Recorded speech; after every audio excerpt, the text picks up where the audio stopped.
नरभक्षी हा शब्द तुम्ही ऐकलाच असेल। माणसांची हत्या करून मानवी मांस खाणारे नरभक्षक सिनेमात तुम्ही पाहिलेच असतील। पण आपल्या महाराष्ट्रात सुद्धा असा एक भयंकर प्रकार घडला होता। आईची हत्या करून तिच्या मृतदेहाचे अवयव शिजवून खाण्याचं विकृत कृत्य एका तरुणाने केलं होतं। 2017 मध्ये ही घटना घडलेली होती। अलीकडे मुंबई उच्च न्यायालयाने तरुणाची फाशी शिक्षा कायम ठेवली आहे। दरम्यान घटना नेमकी काय आहे ते आपण व्हिडिओमध्ये जाणून घेणार आहोत। ती तारीख होती 28 ऑगस्ट 2017 रोजीची।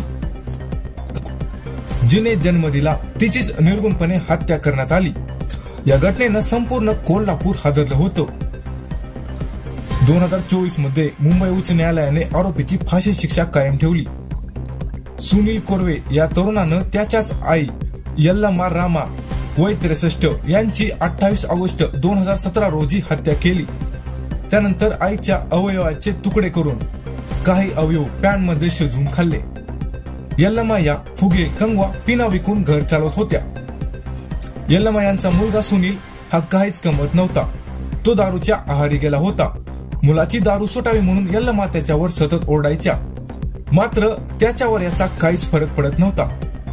28 ऑगस्टच्या दिवशी सुनीलने आईकडे दारूसाठी पैसे मागितले, मात्र आईने पैसे देण्यास नकार दिल्यानंतर तो भयंकर चिडला। याच भांडणादरम्यान सुनीलने जन्मदात्या आईवर धारदार चाकूने हल्ला केला आणि त्यांचा खून केला।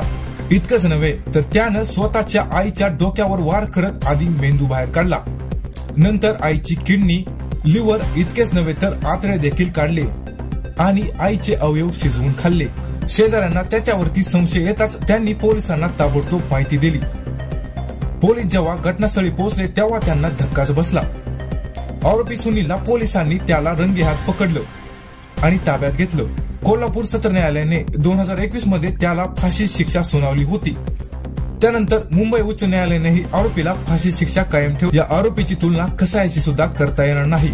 हे नरभक्षकाचं प्रकरण आहे असं मत उच्च न्यायालयाने नोंदवलं आहे।